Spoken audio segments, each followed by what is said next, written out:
Malaika had always known her life was far from ordinary. A beautiful woman with dark skin and deep brown eyes.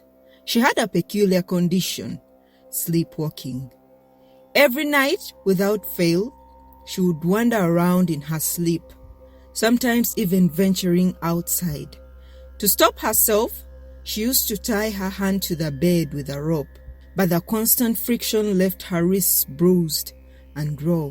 When her husband discovered her sleepwalking, he couldn't bear it. One day, he simply packed her bags and kicked her out. He didn't want to deal with her anymore. Alone and heartbroken, Malaika was forced to find a job since she was previously a housewife. Thankfully, she had no kids. After a year of searching for a job, she ended up working as a waitress at a hotel on the night shift. She had begged her boss to give her a day shift, but all the positions were already occupied. Desperate to avoid sleepwalking incidents, she asked the doctor for advice. "It might be better for you to work at night," the doctor had suggested. "If you're awake and busy, you won't sleep off and work." So Malaika started working the night shift. It wasn't easy, but she managed. After a week, she had made several friends among the staff. At 6 p.m., Malaika clocked in at the hotel, waiting for her shift to start at 7 p.m. The hotel lobby was bustling with activity as guests checked in and out. Malaika wore her uniform and prepared herself for another long night. By midnight, the hotel had quieted down. Most guests were in their rooms, and the staff was trying to stay awake. Malaika wandered over to the reception, where her friend Grace was sitting. "Look at this," Malaika grinned, showing off a wad of cash. "I got a good tip tonight." Grace looked at the money with envy. "You're lucky. My salary is low. I studied for nothing. All those years in school, this is what I get. Why don't you become a waitress?" Malaika suggested. "We get tips, and it's good money." Grace sighed. "I can't. From receptionist to waitress, what would these potential husbands I see here think?" Malaika shook her head. "No one cares about your degree. What matters is making money. Don't let pride keep you poor." Grace was about to respond when she felt a pressing need. "Hey, can you cover the reception for me? I need to use the toilet." Malaika agreed, taking Grace's seat at the reception desk. Suddenly, a VIP guest, a tall, handsome man, walked over to the desk. He handed Malaika his room keys. "I'll be back in 2 hours," he said before walking away, assuming Malaika was the receptionist. She felt her eyelids growing heavy. Most of the customers had been served, and there was nothing to keep her awake. Glancing around and seeing no one, she decided to use the VIP guest's room to take a short nap. She set an alarm on her phone for 1.5 hours and laid down on the bed, hoping to get up before he returned. Next morning, Malaika woke up to bright sunlight streaming through the window. Confused and disoriented, she sat up, only to find herself wearing a wedding gown. Her heart pounded in her chest as she noticed the VIP guy beside her, dressed in a groom's suit, also waking up. Both of them had wedding rings on their fingers. "What's going on?" Malaika screamed in shock, her voice trembling with fear. The man, equally shocked, looked at her with wide eyes. "What the hell? Who are you? What did you do to me?" Malaika stammered, trying to find an explanation, but she had none. She reached for her phone, checking the alarm, and saw that it had gone off, but she had probably slept through it. "Why are we in wedding clothes? Did you marry me by force?" The man's voice grew louder with each word. "What did you do to me? Did you?" His eyes filled with anger and confusion. "No, I would never do that," Malaika cried. She was terrified, not just of the man's accusations, but because she couldn't remember anything. The only thing she could think of was her sleepwalking. But she couldn't tell him that. "Please listen to me, Baguma." The man's face turned in shock. "How did you know my name?" Malaika gasped. She didn't know how she knew his name. Everything was becoming a blur, and fear tightened around her heart. Baguma jumped out of bed and rushed to the safe, his hands shaking. He opened it and found some of his money missing. He turned to Malaika, his eyes blazing with anger. "Where is my money, Malaika?" Malaika was shocked, asking how Baguma knew her name. Baguma was now in shock too, asking himself the same. The door burst open, and the hotel manager, followed by other staff, rushed in.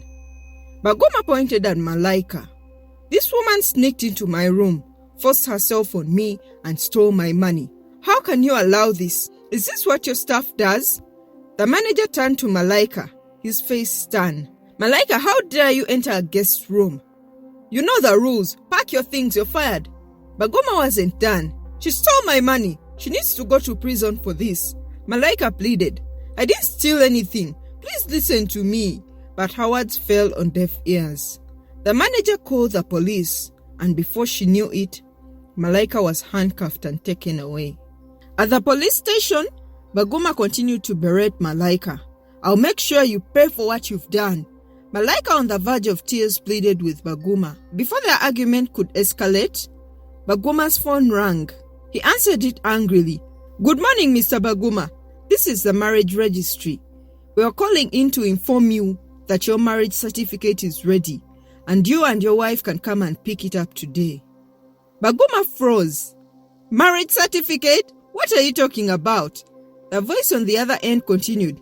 "Yes, you and your wife got married last night. Please come by to collect your certificate."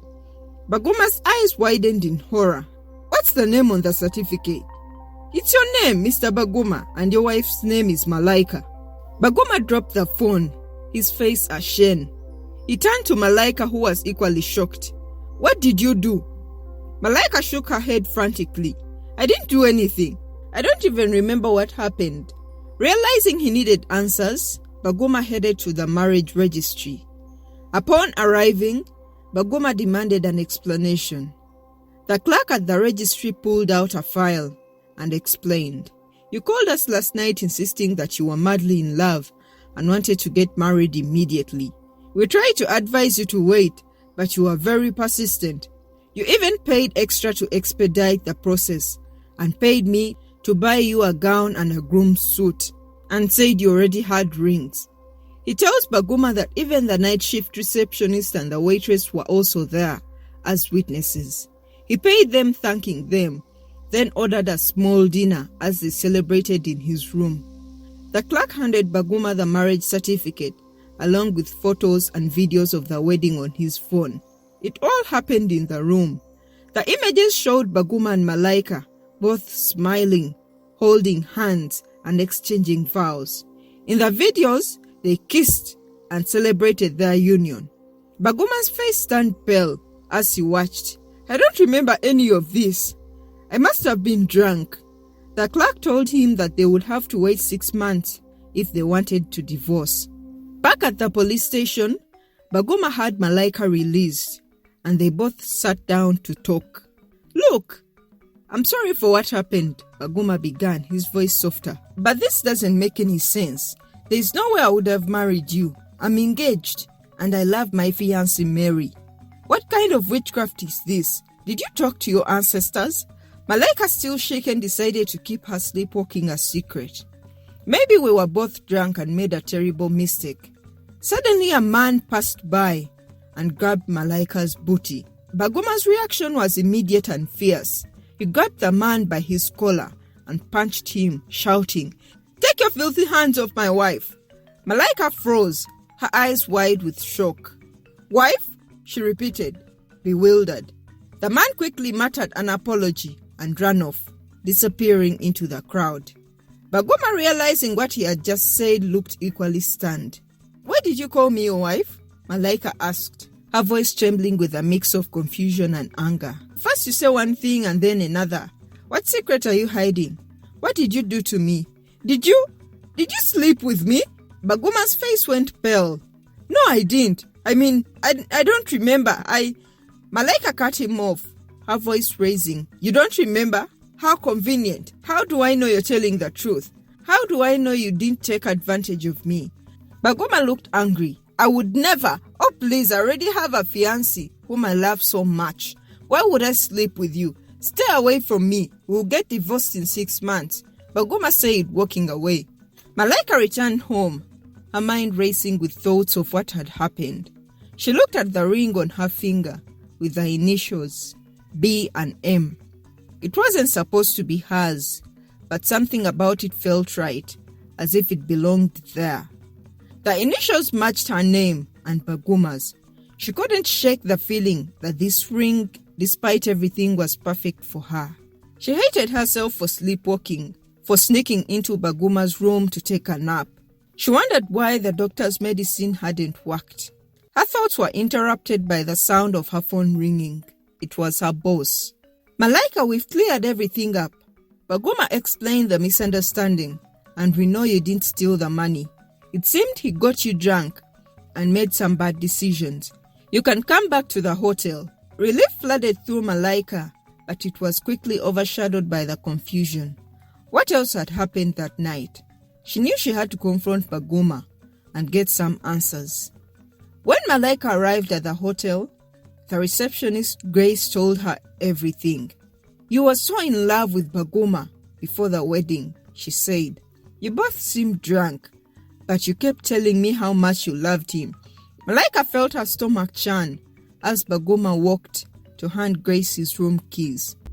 Just then, a stunning woman walked to the reception. Bagoma's eyes widened in shock. Mary? Malaika turned to face the woman, who stared back at her with cold eyes. So you're the one who stole my man, huh? Mary said, her voice dripping with venom. We were supposed to get married this weekend and go back to Austria together. Now, because of this woman, we have to wait 6 months? Bagoma was a rich bachelor, born in Uganda but grew up in Austria, and had specifically returned to marry his girlfriend Mary. They were both Ugandans, but had met in Austria at the university and fell in love. Malaika's heart sank as Mary continued. Why hasn't she been fired yet? My father owns this hotel, so I'm firing you on his behalf. And give me my ring back. Malaika slowly removed the ring and handed it to Mary. Bagoma, seeing how humiliated Malaika looked, spoke up.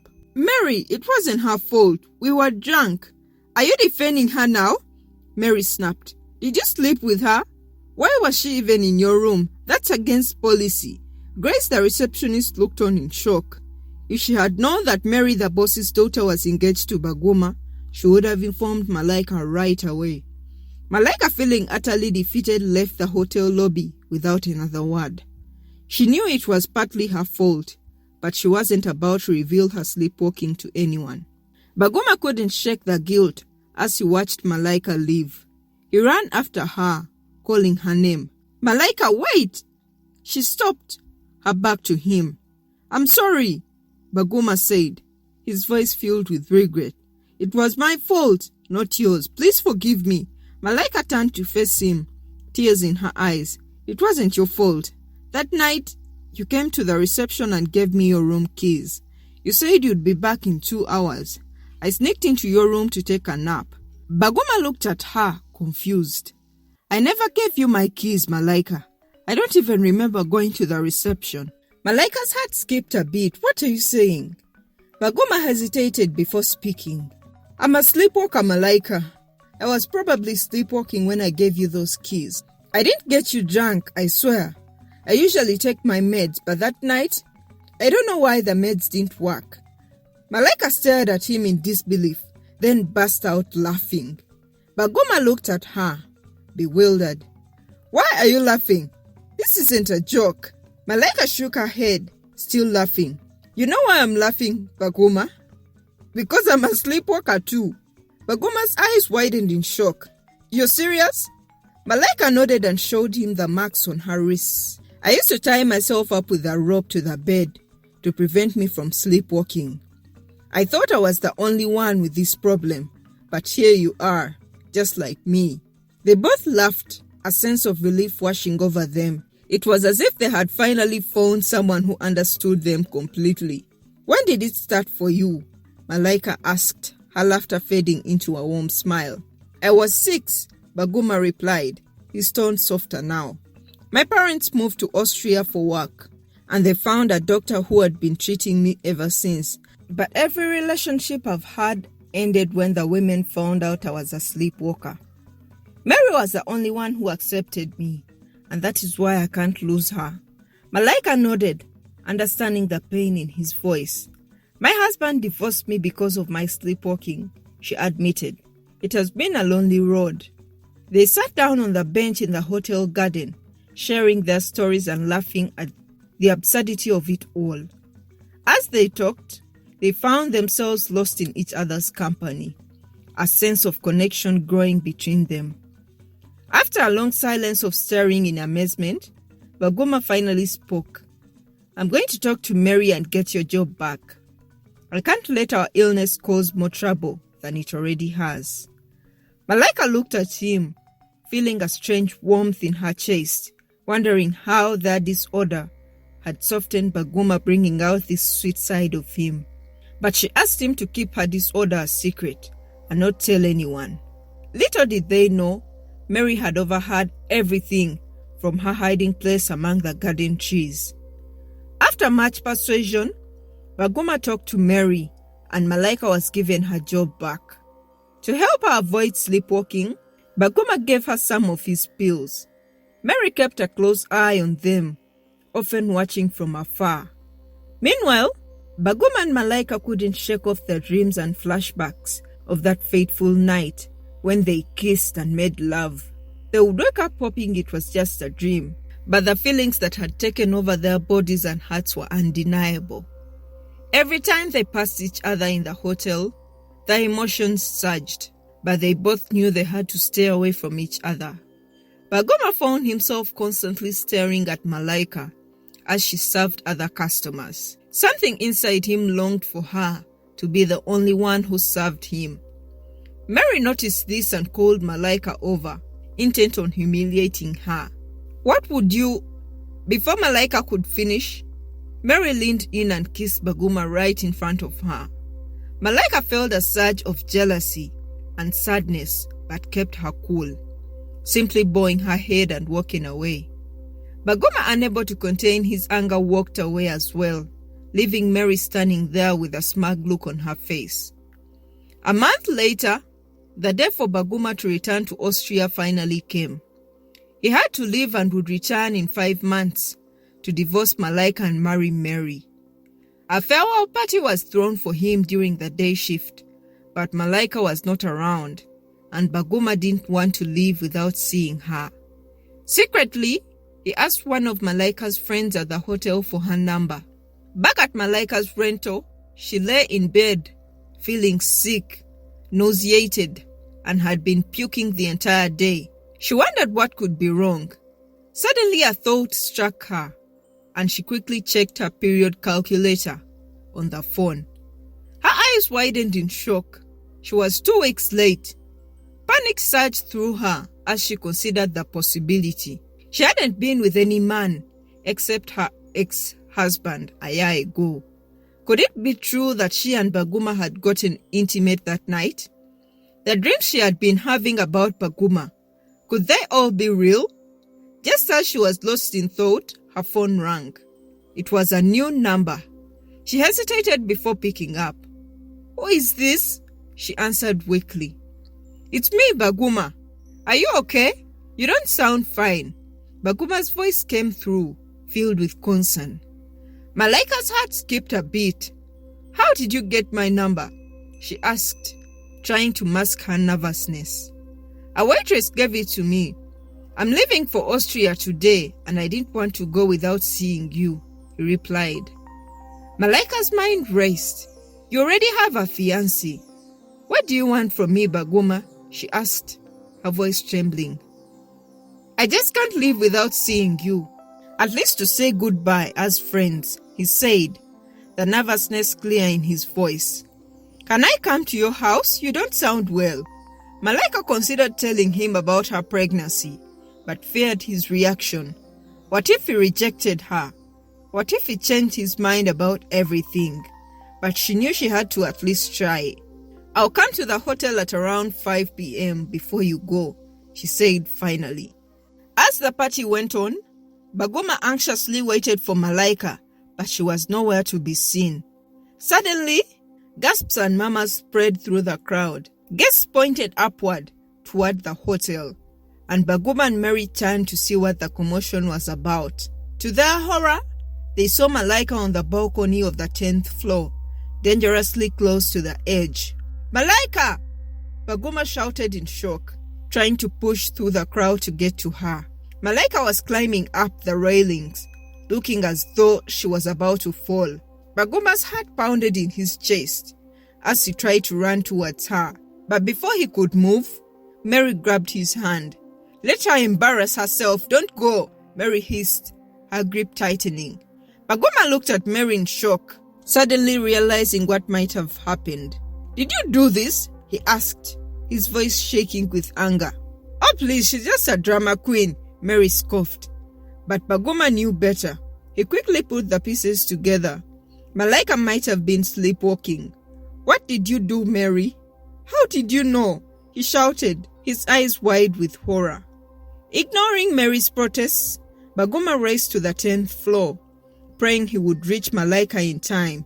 He took the elevator, but the seconds felt like hours. Finally, he burst onto the balcony, shouting her name. "Malaika!" he screamed as he lunged forward, grabbing her just as she lost her balance. The guests below cheered as Baguma pulled her back to safety. Baguma shook Malaika vigorously, trying to wake her up. Suddenly, Malaika opened her eyes, finding herself in Baguma's arms. "Baguma!" she whispered, confusion in her voice. "What happened, Malaika?" Baguma asked, fear evident in his tone. "Was I sleepwalking?" Malaika asked, her voice shaky. Baguma nodded sadly. "Yes, you were." Malaika's expression turned angry. "Did you tell anyone about my condition? I told you not to." "I swear I didn't tell anyone," Baguma insisted. Malaika's eyes narrowed. "Mary gave me a drink when I arrived. She must have spiked it with sleeping pills. I hadn't taken my sleepwalking meds for the night yet." The crowd that had now gathered looked at Mary in shock. Baguma turned to Mary, fury in his eyes. "What did you do, Mary? How could you?" Mary, realizing the situation was spiraling out of control, lashed out. "I knew you were having an affair with her. You even went behind my back to call her so you could meet before you left. Don't deny it." She went on to expose Baguma and Malaika as sleepwalkers, trying to embarrass them. The crowd gasped at the revelation. "I only agreed to marry you because I pitied you and your sleeping disorder," Mary yelled. "I had never seen you sleepwalking because you take those stupid pills, so I switched them that night to see what it looked like. I just watched you giving keys to that witch Malaika. Then you sat outside for a few minutes. I watched you give your keys to that witch Malaika. Then you sat outside for a few minutes before going back to your room. I thought that was it, but I didn't know Malaika was already in your room and you two would end up sleeping together." One of the guests shook his head. "It's all your fault, Mary, for switching his meds." Baguma, still in shock, insisted, "I never slept with Malaika." Malaika, with tears welling up in her eyes, looked at him sadly. "You did, Baguma, and I'm pregnant. That's why I was feeling sick when you called. I came here to tell you."